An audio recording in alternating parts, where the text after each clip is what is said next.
gente, tudo bem? Estamos começando mais um programa Brasil Consciência, uma realização do SINDCT, o sindicato que representa os servidores públicos federais do INPE, do DCTA, do CEMADEM e da Agência Espacial Brasileira. E no programa de hoje você vai conhecer o laboratório do ITA, que construiu o satélite SPOT, o novo satélite brasileiro que vai ajudar o INPE no estudo do clima espacial. Veja também uma entrevista com o ex-diretor do INPE, Leonel Perondi. Vai falar um pouco sobre a criação do Conselho Nacional do Espaço e os caminhos que ele imagina que o Brasil deve percorrer para aproveitar as oportunidades do mercado espacial em ampla expansão no mundo. Mas antes, a gente precisa voltar a um assunto que a gente já abordou aqui no Brasil Consciência, a relação da ciência brasileira, do ITA, do INPE e a urna eletrônica que neste momento, por conta de questões políticas, está sofrendo graves contestações. E para falar sobre isso, eu estou aqui com ninguém mais, ninguém menos, com o professor Avelino Zorzo, que é chefe do departamento lá de computação da PUC do Rio Grande do Sul, pós-doutorado, especialista em segurança de sistemas, que pode falar para a gente um pouco sobre essa história. Professor, o que seria esse malware malicioso que, segundo a defesa, pode causar problemas para a contagem da urna ou para a democracia brasileira, para as eleições? Bom dia, obrigado pelo senhor ter atendido a gente. Bom dia, Edmundo. Espero poder contribuir um pouquinho e tentar... Do que tem se passado nos últimos tempos aí para tentar desacreditar a nossa urna eletrônica, né? Um produto brasileiro que outros países não conseguem replicar, talvez porque eles não tenham a competência que a gente tem na área de tecnologia da informação no Brasil. Mas vamos começar primeiro com a questão do que é, né, um malware. Simplificando, o malware é um programa que pode ser instalado dentro dos nossos computadores sem que a gente perceba, para fazer alguma atividade que a gente não esteja esperando, né? É algo ilícito que poderia estar dentro dos nossos computadores, celulares e assim por diante. O que foi alegado que poderia existir algum tipo de malware nas urnas eletrônicas, hoje não é possível que isso aconteça, dadas os diversos mecanismos de segurança que nós temos na urna eletrônica, né?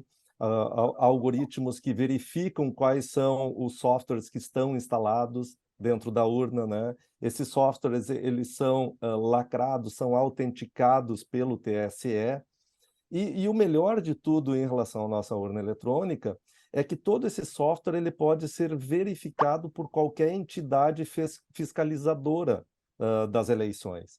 Então, se existisse algum software malicioso, por exemplo, instalado na urna eletrônica, qualquer entidade poderia fazer uma verificação para ver se existisse algum software malicioso instalado na urna. Então, a alegação ela não procede porque o próprio Ministério da Defesa ou qualquer outra entidade fiscalizadora poderia fazer essa verificação, poderia verificar se o que está instalado dentro da urna é legítimo ou não. Mas, professor, a gente depende de uma fiscalização externa, depende que depois que a eleição acaba, alguém chegue e olhe urna por urna para ver se esse malware malicioso estava realmente lá ou não. Esse sistema que o senhor mencionou, ele não tem algum tipo de garantia de que esse malware não vá infectar a urna? Olha, primeiro, o software que é instalado nas urnas eletrônicas, que nem eu falei anteriormente, é um software que já foi lacrado, autenticado pelo TSE e pelas entidades fiscalizadoras que assim o desejarem, tá? O software, a geração das mídias que vão ser instaladas nas urnas eletrônicas é feito numa audiência pública, ou seja, todo mundo pode acompanhar e pode fazer a verificação. Ou seja, quando eu estou gerando a mídia com o software que vai ser instalado na urna, isso é público, todo mundo poderia participar e também fazer uma verificação. No momento da instalação do software, que é feito todo de maneira manual, as urnas não estão conectadas na internet, então não existiria a possibilidade de alguém tentar instalar algum software que não tenha sido autenticado anteriormente. Essa audiência, esse momento público de fazer a carga na urna deste software que já foi verificado antes, né? Também as entidades podem fiscalizar e verificar se o software que está sendo instalado na urna é autêntico. E como é que as entidades podem fazer isso? Elas podem se dirigir a esse momento público onde as urnas estão sendo carregadas, e qualquer entidade poderia escolher qualquer uma das urnas. Dizer assim, ó, foi instalado nesta urna, então tá, a urna já está lacrada, está bonitinha, né, está pronta para ir para a eleição. Eu quero abrir essa urna. Eu quero deslacrar essa urna e eu quero verificar se o software que está aí dentro dessa urna é um software autêntico.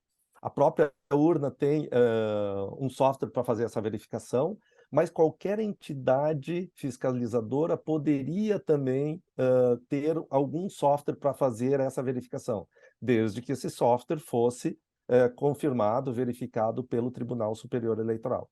Ou seja, nós temos diversas etapas para verificar se existe algum software que esteja dentro da urna que seja ilegal, né? Após esse período, né, software lacrado, software verificado, teste público de segurança, software assinado, software carregado, carga das mídias, geração das mídias de maneira pública, depois a carga dessa mídia, né, desse software em audiência pública novamente, urnas lacradas, urnas prontas para ir para a eleição. Após esse período, ainda existe a possibilidade das entidades fiscalizadoras sortearem urnas em qualquer parte do Brasil, né, de maneira aleatória, para que participem dos testes, né, de segurança durante a eleição. Então, uma entidade ainda pode dizer, não, eu quero tais e tais urnas sejam verificadas. As urnas ainda tem algumas que são sorteadas, né? Essas urnas, elas são buscadas, isso acontece no sábado, as urnas já estão no local de votação, essas urnas são retiradas do local de votação, outras urnas são colocadas lá, e estas urnas vêm para um local onde existe uma eleição paralela, né? Essas urnas não contam na eleição, mas é simplesmente para verificar a integridade dessas urnas, ou seja, verificar se o software que está dentro da urna está fazendo o que deveria. Como isso funciona, né? Funciona, essas urnas são retiradas, elas vêm para um local e existe um conjunto de votos hipotéticos em papel e cada um desses votos é digitado na urna. No final, se conta esses votos em papel hipotéticos e verifica-se se a urna contou direitinho os votos para cada candidato. Isso a gente chama de teste de integridade. Deu tudo certinho? Opa, não tem nada que afetou essa urna, o funcionamento da urna, né? Além disso, existe um conjunto de urnas que também são escolhidas para se fazer o quê? O teste de autenticidade da urna. Ou seja, as urnas, alguém vai naqueles locais onde essas urnas foram sorteadas e se verifica, faz mais uma verificação. O software que está dentro da urna estão corretos? São aqueles que foram lacrados, autenticados, né? Participaram de todas as audiências públicas? Tá? Tá bonitinho? Então tá, show de bola. Prossegue. Nesta eleição, ainda por solicitação do Ministério da Defesa, houve o teste de integridade com eleitores reais. Ou seja, se escolheram algumas urnas, né, só para fazer o teste de integridade, os votos também não contavam, um eleitor votava na urna correta, e depois ele era convidado a fazer participar desse teste de integridade, onde ele ia lá, se reconhecia, é o eleitor tal, pegava-se um voto em papel, se digitava esse voto nessa urna para o teste de integridade. Então, teve mais uma etapa ainda de verificação. Veja que a quantia de etapas de testes, de verificações, é tão grande que para algo passar despercebido nesse processo todo é improvável. É improvável. A probabilidade de algo acontecer com todos esses mecanismos de segurança é praticamente nula, né? seria mais fácil, talvez, um meteoro cair nessa sala dentro de 10 segundos. A probabilidade disso acontecer Peraí, do que a 1, gente ter 2, uma 3, fraude. 4, 5, 6, 7, 8, 9, 10. Não aconteceu, Não graças a aconteceu. Deus. Mas a Muito bem. probabilidade existiria, né? Só que é insignificante, é praticamente nula. Então, tudo que está sendo alegado até o momento, eu acho que é importante a gente conversar sobre isso. Tudo que está sendo alegado até o momento são nas questões de hipóteses, né? Nenhuma prova foi apresentada, nenhuma prova real foi apresentada desde que a urna eletrônica está em funcionamento, né? E por hipótese a gente pode criar a hipótese que a gente quiser, né? Como essa, vai cair um meteoro aqui na minha sala dentro da próxima hora. Existe uma probabilidade disso acontecer? Existe, mas qual é a possibilidade real disso acontecer? Zero. Muito bem. Você que acompanha o Brasil Consciência, você sabe que o professor Avelino Zorzo já participou do nosso programa, no nosso programa especial em que nós contamos justamente a história da urna eletrônica e mostramos a palestra lá na SBPC em Brasília, na qual o professor Avelino estava representando a Sociedade Brasileira de Computação e mostrou um pouco da história do desenvolvimento da urna. Nessa palestra, ele colocou um ponto bastante interessante sobre criptografia existente na urna. Vamos acompanhar. Esses algoritmos hoje em dia, por exemplo, né, de criptografia, para aqueles que não entendem muito de criptografia, basicamente, pessoal, essa filinha aí ela tenta mostrar para vocês. Basicamente, vocês pegam... Quem aqui usa um aplicativo tipo WhatsApp, sabe que as mensagens dizem assim, né? A tua comunicação é criptografada de ponta a ponta. O que significa isso? Significa o seguinte, ó, toda vez que vocês mandam uma mensagem, um vídeo, um texto, uma foto, na realidade, sob o ponto de vista de um computador, um celular, isso é uma sequência de números. Para um computador, qualquer coisa que vocês têm ali dentro é uma sequência de números. Criptografar, né, cifrar esse vídeo, esse texto, significa que tem algum algoritmo, um programa, que pega aquele vídeo, aquele texto, aquela foto de vocês e faz o seguinte, ó, embaralha tanto, mas tanto, que se alguém aqui no meio do caminho, ó, um espião, quiser ler aquele texto cifrado, para ele vai ser um texto inelegível. Ele não vai entender o que tem ali. Essa é a ideia. Se esse texto aqui, ó, cifrado, tiver qualquer padrão, um atacante, um criptoanalista, conseguiria identificar esse padrão e conseguiria decifrar esse texto. Os algoritmos que a gente tem até hoje em dia, ninguém conseguiu demonstrar que isso é possível. Ninguém. Se tivesse, isso já teria sido divulgado para todo mundo, né? O cara seria uma pessoa famosa. Ó, peguei o padrão aqui de criptografia que é utilizado nos bancos, no WhatsApp, e ele tem esse problema. Então, esses algoritmos, até o momento, eles são extremamente seguros. E aí tem uma outra característica que, às vezes, a gente fala e o pessoal não consegue ter uma noção. Não, mas isso tem uma chave para cifrar, né? Uma senha. E aí essa chave ela pode ser o que a gente chama de simétrica ou assimétrica. Mas o que é a chave? A chave não é nada mais, nada menos de uma sequência de números, né, que tem uma quantia de bits. Aí vocês viram ali que tinha uma coisa que dizia assim, ó, SHA-256. 256 bits. Isso parece assim, mas 256 é um número tão pequeno, né? Então eu testo 200... Não, não é assim. Olhem só para a gente ter uma ideia do que isso significa. O que significa uma chave de 256 bits? Olha o número de possibilidades que a gente tem. Ó. Esse aqui é um número de 256 bits, tá? É um número aleatório. Por sinal, é um número quase primo, provável primo. Se vocês quiserem anotar depois e verificar se ele é um provável primo, tá? Mas olhem a quantia de números que tem aí. Eu pediria para vocês fazerem um exercício mental ou ficar em casa quando vocês estão sem fazer nada e comecem a contar e ver até que casa vocês conseguiriam. E depois multipliquem pelo tempo que vocês levaram para contar até 1000, até 2000, e multipliquem pela quantia de dígitos que tem aqui para vocês verem o quanto tempo levaria. Isso é o que a gente fala quando a gente está falando em segurança. A gente trabalha com valores tão grandes, que para alguém, por maior poder computacional que tenha, ele pode levar milênia para conseguir quebrar e testar todas as possibilidades daquela chave. Bom, estamos vendo aí, então, precisaria de 1000 anos para decifrar esse código desse tamanho. Vamos ver se eu entendi, professor. A urna eletrônica... Mais de 1000 anos, né? Teria que dividir por 2 ainda. Milhões de anos.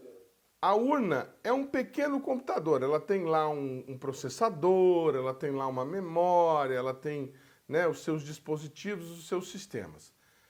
Ela é construída por uma empresa licitante que ganhou a licitação no TSE, a construção é verificada, é auditada e tudo mais. Vem este mini computador, digamos assim, em estado bruto para o TSE. E em algum momento, numa audiência pública, se instala nesse mini computador um programa que vai fazer essa interface com o usuário, mostrar o rostinho do candidato, aquela coisa toda. Aí, no caso, se instalou esse software. Depois que instala o software, tem essa criptografia que o senhor mostrou. Além antes, a criptografia já vem desde antes, tá? Não, porque eu estou aqui elucubrando a possibilidade de alguém, depois da urna com o software instalado, alguém lá na calada da noite e conseguir instalar um pendrive, lá um cartão de memória com o tal malware malicioso. Essa assinatura, digamos assim, essa criptografia impediria isso.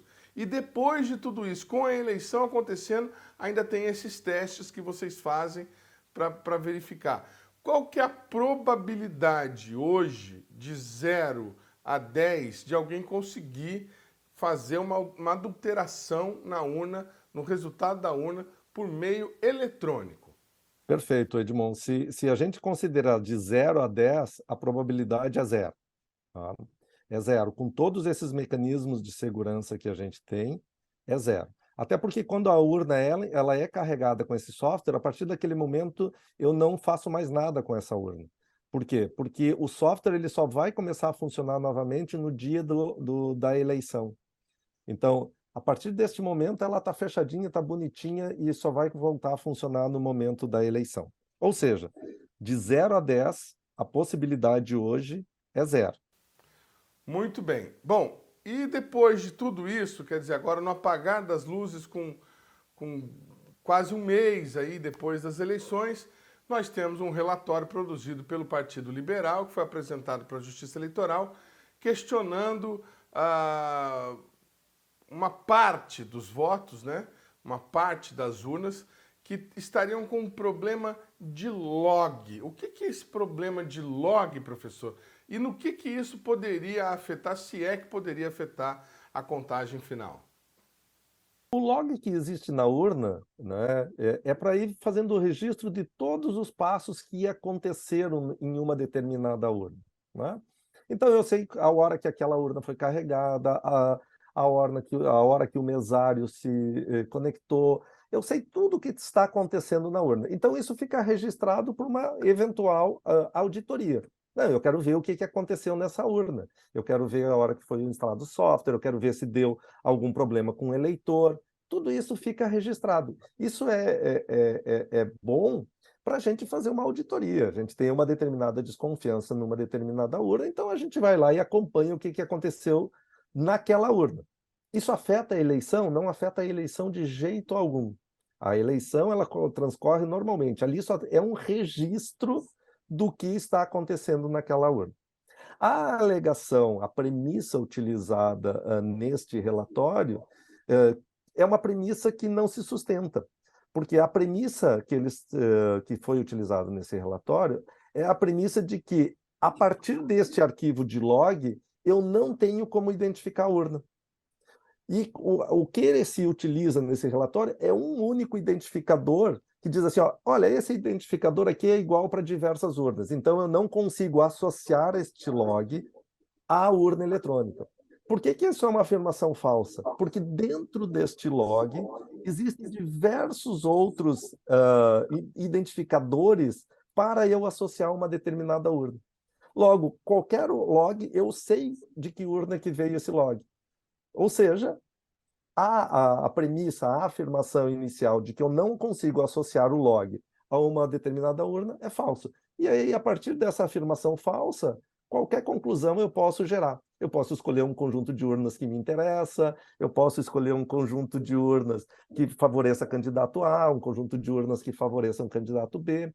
E isso é algo que, quando a gente trabalha nos cursos de graduação em computação, nos primeiros semestres, a gente tem uma disciplina que a gente chama de lógica, onde a gente aprende como um argumento é construído. Um argumento tem um conjunto de premissas para a gente chegar numa determinada conclusão. E a gente ensina os nossos alunos de início, se tu partes de uma premissa falsa, qualquer conclusão é possível, né? Então, o que está acontecendo nessa situação é se parte de uma premissa falsa.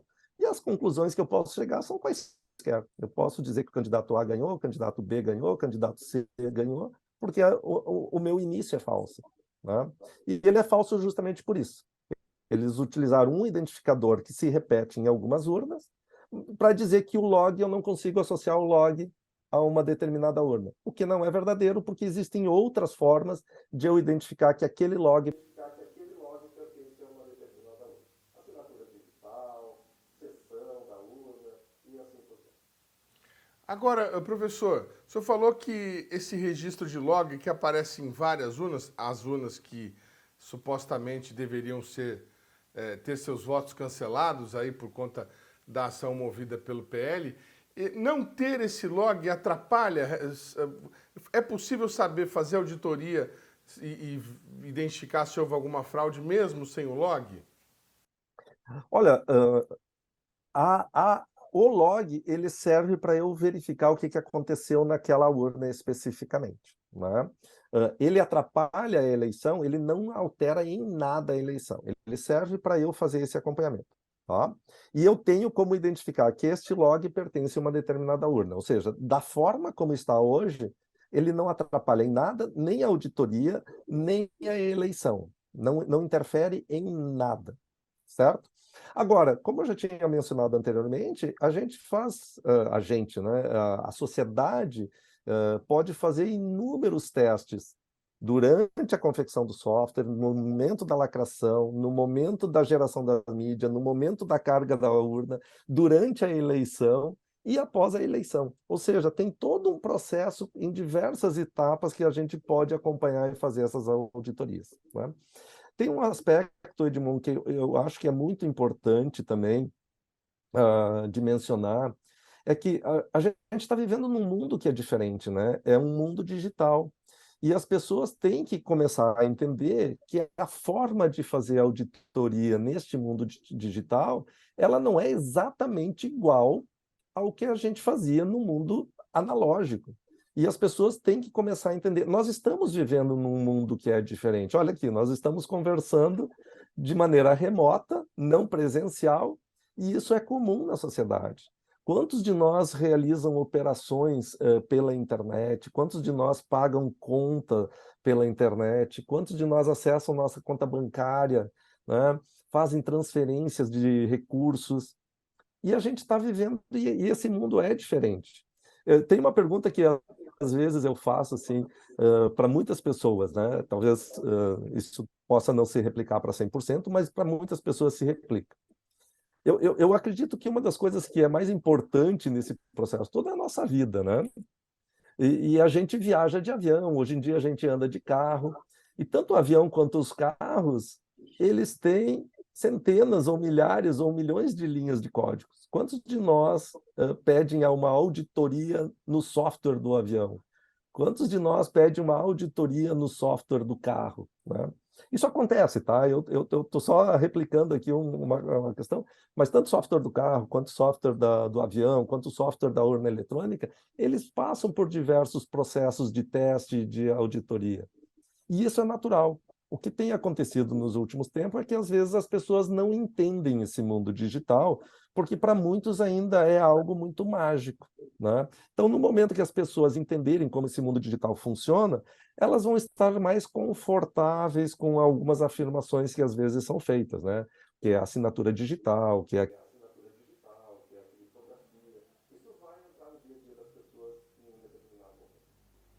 Tá certo, professor. Quero agradecer demais o senhor participar aqui com a gente nessa manhã. Muito obrigado pela atenção e, mais uma vez, obrigado pelos esclarecimentos, viu? Sempre que necessitar de um bate-papo para esclarecer alguma dúvida, ou se eu conseguir ajudar, pode contar comigo. Bom dia a todos, ou boa tarde. Muito obrigado. Quem tiver assistindo.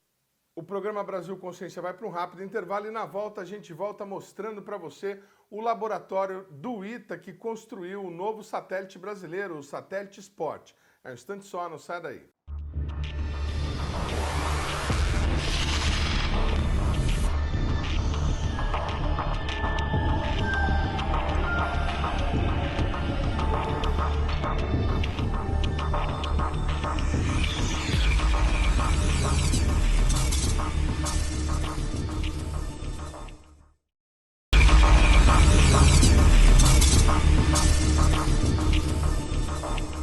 Segundo bloco, o programa Brasil Consciência de volta, a gente fala agora do Satélite Sport, o novo satélite brasileiro que deverá ser lançado ao espaço neste final de semana até domingo, dia 27 de novembro. O satélite que nós já mostramos aqui nesse programa foi desenvolvido pelo INPE, construído pelo ITA e será lançado pela NASA. Vamos lembrar um pouco dessa trajetória, juntando os três entes, as três partes desse projeto e mostrando para vocês pela primeira vez aqui no Brasil Consciência o Centro Espacial ITA, o laboratório do ITA responsável por construir o projeto. Acompanhe.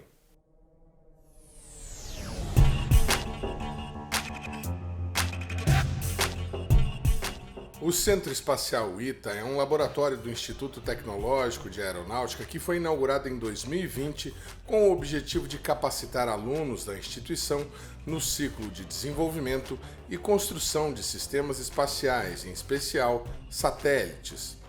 Segundo a Aeronáutica, a criação do centro aconteceu por conta do Programa Estratégico de Sistemas Espaciais, o chamado Programa PESE, que havia sido criado em 2012 e que pretendia dotar o país de uma constelação de pequenos satélites de órbita baixa e ainda de 3 grandes satélites geoestacionários até 2022.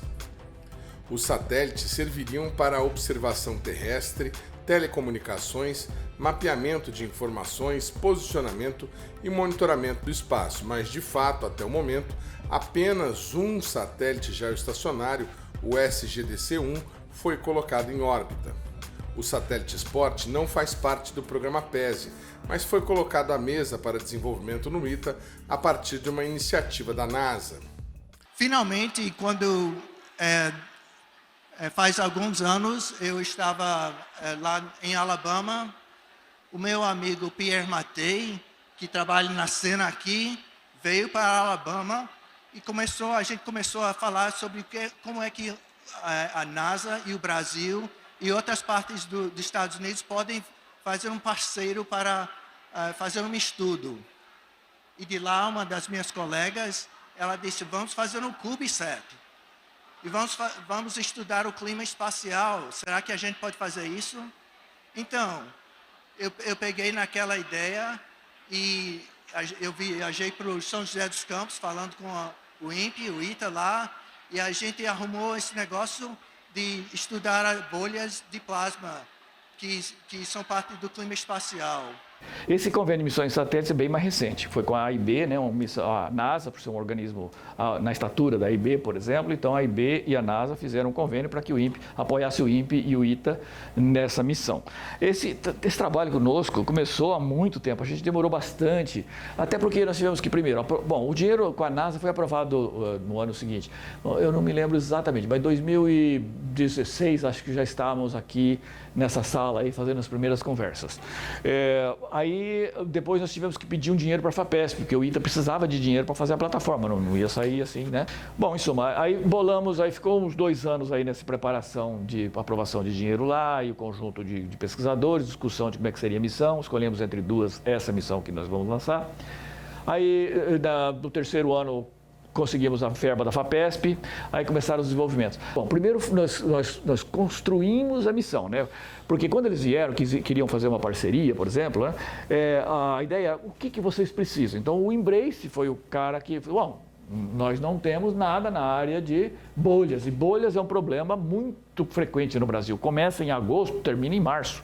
Quase toda noite tem bolha. E ele é tão, assim, do ponto de vista de irromper ou terminar, dar apagões nas transmissões em rádio, é tão importante quanto um flare solar. E ela não acontece nada a ver com o sol, acontece à noite.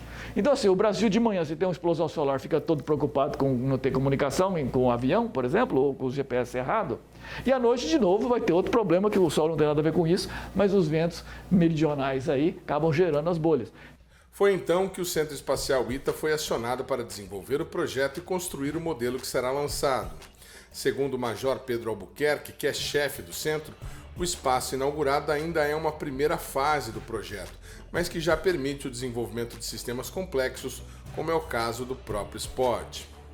Tá? Mais especificamente, foram criados 4 laboratórios para dar suporte a essa primeira fase. O primeiro laboratório, que é a Sala Integrada de Gestão de Projetos, ela trabalha com engenharia simultânea. Então, através de uma equipe multidisciplinar, a gente diminui bastante o tempo de concepção de uma missão espacial. E para isso a gente vai usar bastante a parte de simulação, que é feita no LSSA, que é o Laboratório de Simulação de Sistemas Aeroespaciais. E a gente vai ficar nesse ciclo, entre a SIGP e a LSSA, até a gente ter um conceito de uma missão que para em pé. Após isso, a gente pega esse conceito da missão e começa a tirar ele desse mundo do computador, do papel, e trazer ele para a realidade. A gente começa a verificar se existem equipamentos e componentes que a gente pode comprar e poder integrar no sistema, ou se a gente tem que fazer. Começam a ser feitos estudos mais a fundo de cronograma, custos, e essa é a função basicamente do LSE, que é o Laboratório de Simulação, de Laboratório de Sistemas Espaciais. Após o produto ele ganhar uma maturidade e essa transição ela começar a ser feita, a gente começa a parte de implementação e criar os modelos de engenharia e os modelos de teste. E é nesse momento que a gente usa um conceito bastante conhecido, que é o conceito do FlatSat, que a gente tem praticamente todos os sistemas do satélite explodidos, não já no modelo final, mas já é a placa que vai estar, já é a placa com o processador que vai estar voando, e já é os algoritmos de voo, e a gente já começa a fazer um teste se tudo aquilo que a gente previu, desde a sala de integrada de gestão de projetos, ela está sendo realizada. Neste vídeo, podemos ver um pouco da estrutura disponível para os alunos no Centro Espacial ITA.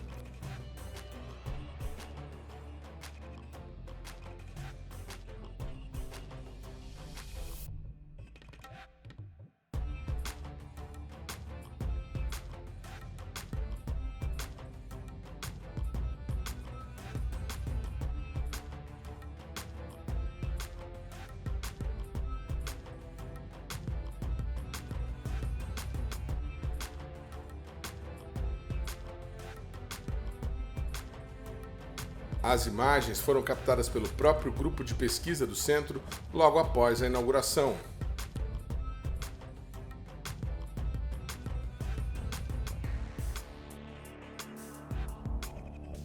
Agora vamos ver uma simulação feita pela NASA de como deverá ser o lançamento, que acontece neste final de semana até domingo.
terceiro bloco e a gente mostra para você agora uma entrevista com o ex-diretor do INPE, Leonel Perondi. O ex-diretor falou com o Brasil Consciência sobre as oportunidades que o setor espacial está gerando em todo o mundo e por que o Brasil deve aproveitar este momento. Ele também defendeu a criação do Conselho Nacional de Espaço, que, segundo ele, é uma proposta que surgiu dentro do INPE e do DCTA. Acompanhe. Engenheiro mecânico aeronáutico que trabalha há mais de 40 anos no INPE, Leonel Perondi é dono de uma história profissional que se confunde com a própria história do Instituto e do Programa Espacial Brasileiro. Trabalhei um ano, né, pelo CNPq e fui contratado em 1982. Então eu tenho 40 anos, digamos, de INPE formais, né, mas 41 de fato, que eu trabalho aqui. Então nesse tempo eu fui coordenador da engenharia no período de 2002 até 2005, né? Fui diretor interino em 2005 do Instituto e depois fui diretor de 2012 até 2016, né? Segundo ele, a indústria espacial mundial está vivendo um momento chave, uma transformação, e o Brasil precisa aproveitar a oportunidade para atuar no mercado e qualificar a indústria nacional. E nós temos que olhar a área espacial hoje em nível mundial, né? Nível mundial, o que nós estamos enxergando, né? Nós estamos saindo de uma fase, vamos chamar, uma fase artesanal dos sistemas espaciais, fazendo um paralelo, né? Porque, vamos dizer, até antes da Revolução Industrial, o homem já fabricava alguns sistemas, estamos aprendendo a fabricar sistemas. O que é um sistema, né? O sistema é algo, né, que você junta várias partes, e essas várias partes, elas trabalham de forma conjunta, elas são altamente interagentes, de tal maneira que o sistema consiga desempenhar funções que as partes separadas não desempenhariam, né? Como é que você montava um sistema, né? Vamos pensar um arcabuz, né, que você montava lá em 1750, né, no início da Revolução Industrial. O arcabuz, ele tem um conjunto de peças, né? Então o artesão, ele conhecia o projeto, ele fabricava cada peça isoladamente. E aí, quando ele ia montar o sistema, certo? Ele juntava todas aquelas peças, montava lá o arcabuz, aí testava, né? Funciona ou não funciona? Em geral, dependeria de ajustes, né, dessas peças, dessas partes individuais para esse sistema funcionar. Qual é a diferença que a gente tem dessa forma artesanal para a forma de fabricar sistemas hoje, né? Então, você teve uma grande evolução em termos das máquinas, ferramentas, você teve evolução em metrologia, né, em processos, e hoje você fabrica um sistema de que maneira? Você fabrica as peças do sistema, as peças você pode colocá-la em caixas, vamos dizer, né? E você pega uma peça de uma caixa, uma peça da outra caixa, assim por diante, e você monta o sistema funciona. Em geral, funcionará. Você não vai ter que retrabalhar as peças, né, para que o sistema funcione. Tem que fazer ajustes. Isso se chama o quê, né? Você tem intercambiabilidade de partes, né? Essa intercambiabilidade de partes é a capacidade que você tem de fabricar peças iguaizinhas, né, com repetibilidade na precisão necessária para que você encaixe ela no sistema e você não precise retrabalhá-la. Então você fabrica sistemas modernos hoje, motores, né, de automóveis, você fabrica os aviões, todos os nossos grandes sistemas modernos que nós fabricamos utilizando peças intercambiáveis. E foi justamente essa transformação, né, que permitiu que a gente... Porque isso teve o seu impacto econômico enorme nas nossas sociedades, porque o sistema artesanal custa muito caro para fabricar, e a escala dele é muito pequena, por isso que ele vai custar caro também, né? Ao passo que o sistema com peças intercambiáveis, ele permite a fabricação em massa de sistemas, né? E isso está na origem da economia moderna, né?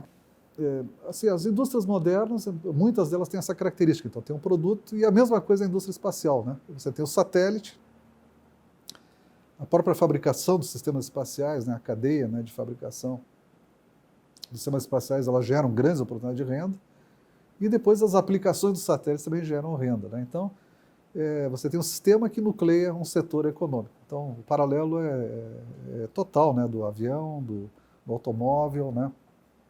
Dos satélites, o paralelo é completo. Mas, por exemplo, nos Estados Unidos hoje se pensa em fazer um desenvolvimento de satélite, já tem tudo na prateleira? Tem. E não só nos Estados Unidos, tem na Europa, tem no Brasil também. Se nós quisermos hoje montar um satélite, eu posso comprar de prateleira muitas dessas partes e montar o satélite aqui. Eu não preciso... Eu estou assim, querendo trazer a ideia, né, que o Brasil, né, para gerar renda para a sua sociedade, né, que tu tem que gerar oportunidades que as pessoas tenham trabalho e que elas recebam bem por esse trabalho. E eu quero dizer que a indústria espacial ela é uma dessas oportunidades, como é a indústria do avião, que nós vemos aqui, né, como é a indústria do automóvel e como são outras indústrias também. Entre os diversos projetos que participou, Perondi cita o programa Cibers como algumas das maiores oportunidades de ganho tecnológico para o país. Segundo ele, graças ao programa Cibers, falta pouco para que o Brasil domine todos os sistemas tecnológicos e que seja capaz de produzir um satélite inteiro sem depender de colaborações internacionais.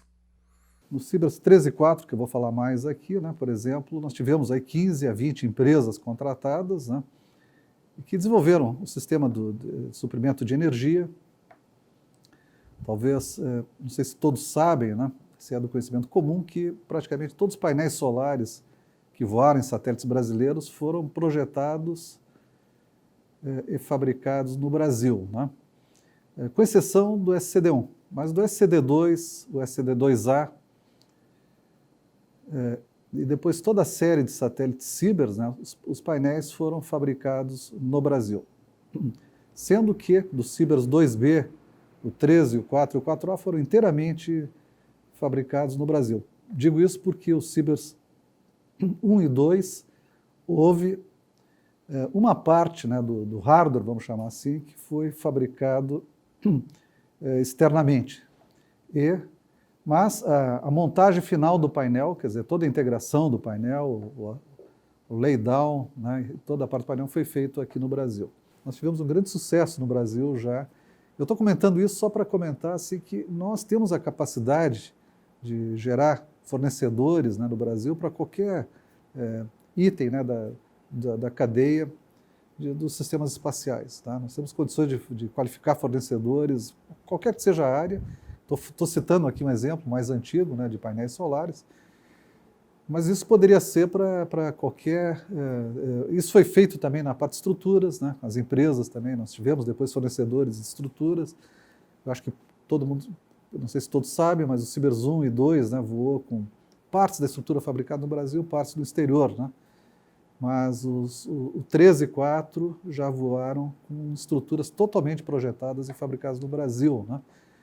Depois, o suprimento de energia foi também, já é uma coisa dominada, quer dizer, tem o painel, né, como você sabe, o suprimento de energia envolve o painel, envolve os mecanismos, né, de abertura do painel, etc., de transferência, né, da potência do painel para o satélite, né.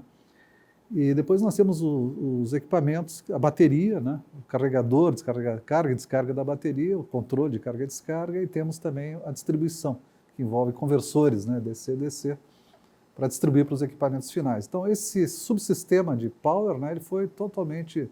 Acho que o Brasil, nós já fazemos esse subsistema desde os satélites Cibers 1 e 2, né, e 3, 4, todos os satélites foram produzidos aqui, essa parte foi feita aqui no Brasil já também. A parte de estruturas, né, que nós estamos falando, a parte de TMTC, também telemetria e telecomunicações, né, quer dizer, os transponders aí de comunicações também, já dos Cibers 1 e 2 já foram feitos no Brasil, os SCDs, né, já tem transponders que foram projetados e fabricados aqui também. Boa parte da telemetria de bordo, né, e essa parte de dados internos, né, do sistema, toda ela também já foi feita, né, aqui no INPE. O INPE tem uma grande experiência, né, nessa parte de tratamento de dados de bordo, né? Então, e cargas úteis, né? Então nós temos assim uma experiência de quase um sistema inteiro. Falta ainda uma pequena partezinha, que é a parte de controle, mas pequena, que eu quero dizer, talvez no custo global hoje ela não seja tão grande, mas ela é uma parte crítica, né, desses sistemas, e eu acho que falta nós demonstrarmos ainda essa capacitação em controle, né, para sistemas espaciais. O que está faltando ainda, certo, é a parte de controle, né? Você demonstrar capacitação na parte de controle. O que seria essa demonstração?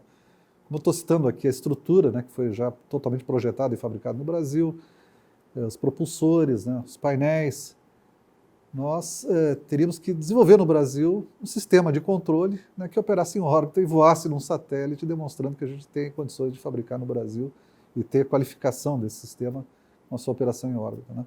Então, Nós já temos projetos disso, nós só não qualificamos. Os projetos foram sempre um pouco, assim, faltou um pouco de esforço, né? Eu não digo esforço, faltou persistência nesses projetos, né? A gente tem que colocar projetos que tem que ter um planejamento e cumprir o planejamento. Então faltou, digamos, cumprir certos planejamentos de certos projetos, né? E até hoje nós não terminamos um projeto desses, né? Que com início, meio e fim, que demonstre que você tem um sistema de controle num nível, né, que permita você colocar esse sistema em órbita para qualificá-lo, né? Nós não chegamos nesse ponto ainda. Nós temos eu diria que nós temos aí um caminho longo ainda para ter uma qualificação em propulsão, nesse sentido, dentro do ciclo de vida, né, típico de um desenvolvimento como esse, né? Mas longo quer dizer assim, tem que ter um esforço grande sobre isso. Não quer dizer que ele é longo no tempo, né, ou muito caro, né? Ele exige um certo esforço de bom nível, né, para que você tenha. Qual foi a nossa melhor tentativa nesse sentido? A gente chegou até onde? Eu acho que no SCD-1, no satélite de coleta de dados, a gente tivemos alguns equipamentos de controle a bordo, né, dos SCDs, mas nós nunca colocamos em órbita um computador, né, dedicado a controlar o satélite, né? Nunca fizemos isso. Não. Tivemos, talvez, no SACI, né? O SACI foi um satélite científico que, por uma razão, ele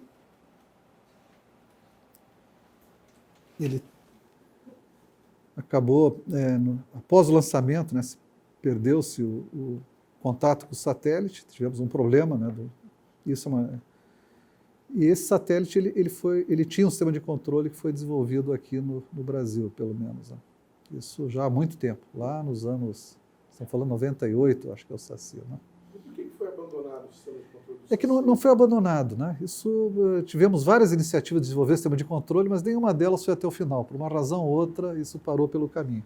Para superar estes problemas políticos e burocráticos, o engenheiro defende a criação do Conselho Nacional do Espaço, medida que foi editada pelo atual governo em forma de decreto no início de outubro e que empilhou mais um órgão consultivo sobre as políticas espaciais para o governo brasileiro, como já era o Conselho Superior da EB, por exemplo. Primeiro tem que ter essa visão por que você quer o sistema espacial, né? Então, os sistemas espaciais têm uma certa finalidade, né? Então, você tem que ter clareza sobre a finalidade, para que, quando você olha pelo lado da demanda, né? Então, o Brasil tem uma demanda de constelação de satélites. Então, você tem que sentar, para telecomunicações, tem que sentar e fazer uma avaliação, né? Dá para fabricar no Brasil, porque o usuário final, né, ele vai ter interesse em ter o sistema operando. Então, o usuário, talvez, ele não seja muito sensível a questões de política industrial, né? E nem Ele não vai querer saber onde foi construído. Né? ele vai querer ter o produto gerando o dado. Para ele é isso que importa para ele. Vamos olhar agora o papel de cada um. Sim. Não é que ele seja egoísta, aquilo é a função profissional dele, né? A função profissional, ele tem que ter dados de certo tipo, né? Uma certa qualidade, numa certa janela de tempo. Ele está se esforçando para ter isso. Agora, num país, né, como o nosso, onde você tem vamos dizer assim, você tem um país que tem que ter essa preocupação, né, que nós estamos falando aqui, né, digamos, você tem que definir como é que você vai gerar renda para a sua população, porque não adianta você ter produto, só produto, pode inundar o mercado de produtos se você não tem renda, não tem poder aquisitivo, né?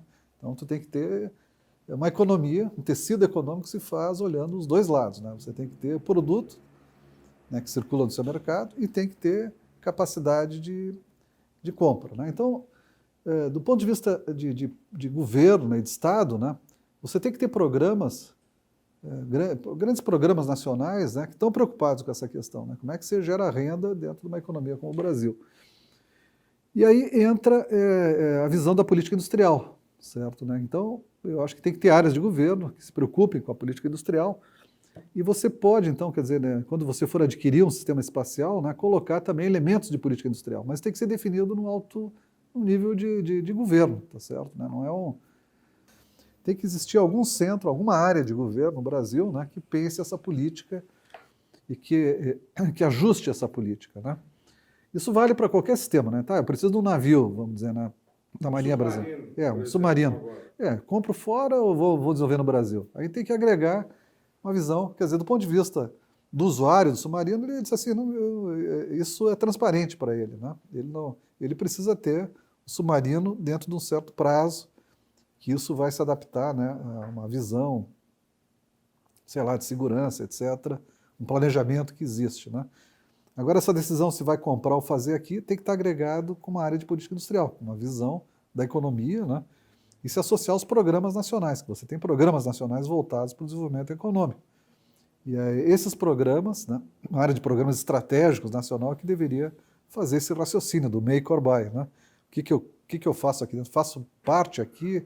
Ah, sim, vou aproveitar isso aqui para desenvolver certos subsistemas. Isso é uma política industrial. Então está faltando essa componente, né, de governo, né, que olhe e diga, dentro dos sistemas que são adquiridos, né, com dinheiro público, né, qual é o nível, como é que você vai utilizar essas aquisições, né? Se você vai utilizar essas aquisições do ponto de vista, eu diria assim, tem três, só para atender, né, o usuário final, ou você vai utilizar, vai agregar, vai associar essas iniciativas com outras políticas, né? Agora, eu tenho que ter uma área de governo que faça esse raciocínio, certo? Quer dizer, que eu tenha todos os programas, eu vou ter um programa, então, programas, né, nacionais voltados para a questão da autonomia, tenho programas nacionais voltados para a questão econômica e tenho programas nacionais para atender as demandas, né, de sistemas que eu tenho, os mais variados para a sociedade. Então, tem que existir alguma área de governo que faça essa integração, né, dessas políticas, entendeu? Então, é isso que falta um pouco nos nossos programas. Agora tem a criação do Conselho Nacional do Espaço, né, que eu vi até o decreto saiu recentemente. Eu acho uma excelente iniciativa. Essa proposta saiu daqui, na UIMP, que começou com essa proposta, juntamente com o DCTA, isso lá em 2014, 15, né? E nós temos, assim, achamos, né, essa era a visão que tinha, né, não é só do INPE, eu estou dizendo de toda uma comunidade, que naquela época nós consultamos muita gente nessa questão, que pensa que está faltando, digamos, você ter uma forma de que o programa espacial ele tenha um local que pense exatamente essas questões que eu estou falando para você. E o Conselho Nacional, acho que era a resposta que a gente enxerga para essa questão, né? Que tem que estar próximo de governo, né? Tem que estar próximo do executivo, e o Programa Nacional tem que ter visibilidade para o executivo e dizer, olha, eu estou desenvolvendo uma política econômica, eu estou desenvolvendo uma política de autonomia, e eu estou desenvolvendo uma política de atender demandas da sociedade por sistemas. E quem está executando isso, que é o governo, tá certo, né? Ele tem que ter visibilidade disso, tem que estar próximo a ele, de certa maneira, para ele utilizar o programa exatamente, integrá-lo nessas políticas, entendeu? A gente tem que ter a preocupação de criar formas, né, bastante independentes das pessoas, né? Porque entra um governo, daí tem eleições, sai um governo, entra outro, quer dizer, você tem que ter instituições de Estado, né, que guardem essa memória, né, do que você está fazendo, dos planos, né, dos planejamentos, né, e aí entra essa visão do que é política de governo e política de Estado, né. O PNAE não seria para isso, para gerar esse gerenciamento total? Por exemplo, vou dar um exemplo que o senhor citou, a questão do desenvolvimento do painel solar. Hoje, no Brasil, a gente tem empresas brasileiras usando essa tecnologia desenvolvida aqui de painel solar para fazer painéis solares para energia de casas ou sei lá do que, de hospitais. Nós estamos aproveitando essa tecnologia que a gente gerou de alguma maneira? Bom, tem as indústrias que eventualmente forneceram para o programa espacial, né? Está faltando ter mais, você colocar demanda sobre essas indústrias, né? Você qualificou 15 a 20 empresas, você teve algo que é uma pérola para muitos países, né? Você tem um arranjo industrial mínimo para começar a fabricar sistemas espaciais. O Brasil teve esse arranjo e está perdendo de novo. Isso nós estamos na terceira vez. Nós tivemos uma primeira fase, que foi dos SCDs, né, e do Cibers 1 e 2, que qualificou um setor industrial, daí passou muitos anos sem contratos, quase se desfez. Eu me lembro que eu estive à frente desse processo do Cibers 3, 4, 2B, né, e o 4A. Né. Nós, naquela época, quando desenvolvemos o modelo, né, de desenvolvimento para o Cibers 3 e 4, e tinha essa diretriz de política industrial, né? Então, faça no Brasil aquilo que é possível ser feito, né? E qualifica-se a indústria, né? Isso existia eu acho que era Brasil Maior, era o nome da política industrial daquele período, da PITSE, né, Política Industrial e Tecnológica e de Comércio Exterior. Aquilo foi um bom momento nacional, porque tinha visibilidade de uma política econômica de desenvolvimento, né, de capacitação industrial no Brasil. E foi aí que se encaixou o ensino brasileiro, foi dentro da PITSE. Né? E eu falo isso porque naquela época eu tive contato, né, com a área de governo, né, fui atrás do orçamento, né, quer dizer, toda essa orçamentação do programa foi feita nessa época e eu liderei esse trabalho. E nós conseguimos praticamente o orçamento integral que nós tínhamos assim calculado na ponta do papel, né, para ter os três, os Cibers 3, 4, né, e possivelmente o 2B, porque o 2B era ainda 2004, 2003 não estava definido o 2B. E nós conseguimos esse orçamento todo, né, dentro dessa visão, que era usar o poder de compra para desenvolver a indústria nacional. Quando a gente mostrou, né, que a gente iria contratar a indústria brasileira, né, no nível alto, né, o que vai ser? Ah, não, isso aqui é contrato. Isso abriu as portas, né, para que esse programa tivesse um financiamento no nível como teve, né, aprovado lá em 2004. Mas por quê? Porque tinha uma política industrial clara, né, e que se associava às políticas de governo. O programa tinha uma política industrial clara, era isso. Você não vai fazer os satélites comprando no exterior. Você vai porque o INPE, naquela época, talvez o mais fácil seria comprar pedaço. Compramos dos fornecedores europeus, compramos dos fornecedores outros, né? Pode deixar até a China fazer o satélite inteiro, a gente só vai pagar. Tem vários modelos industriais que você poderia ter para o desenvolvimento, de make or buy, vamos dizer assim, para fazer os cibers, né? Nós escolhemos aquele que toda a parte nacional contratada no Brasil, da indústria brasileira, dentro de uma visão de política industrial como essa que eu te contei dos painéis solares. Né? E foi um belíssimo resultado, porque nós contratamos 15 a 20 empresas, né, que atuaram durante quase 10 anos, e produziram sistemas, e todos eles foram qualificados. Olha as câmeras, olha a estrutura, todo o suprimento de energia, né? O que você fez foi qualificado no Brasil. Né? O Amazônia depois qualificou a parte dos propulsores. Né? Então, nós temos um histórico aí de qualificação da indústria muito bom. Agora, o que aconteceu com essa indústria? Como ela não teve mais nada comprado dela, ela está... É claro que o empresário não vai ficar, as indústrias não vão ficar paradas, mantendo uma especialização que não tem utilização. Isso tem custo para você ter especialização. Né? Então, você já está perdendo todo esse arranjo industrial que nós tivemos, né, por uma infelicidade aí de política, né, de governo. O programa Brasil Consciência vai ficando por aqui. Você que quiser acompanhar a nossa programação da rádio do SINDCT deve acessar a nossa página do Facebook, que está aí para você na tela nesse momento. Você que quiser conferir todos os programas já produzidos pelo Brasil Consciência, nosso canal no YouTube está sempre disponível. Dúvidas, críticas, sugestões, reclamações, nosso e-mail é o canal para que você possa se comunicar com a gente. A gente volta na semana que vem com mais uma atração inédita para vocês. Até mais!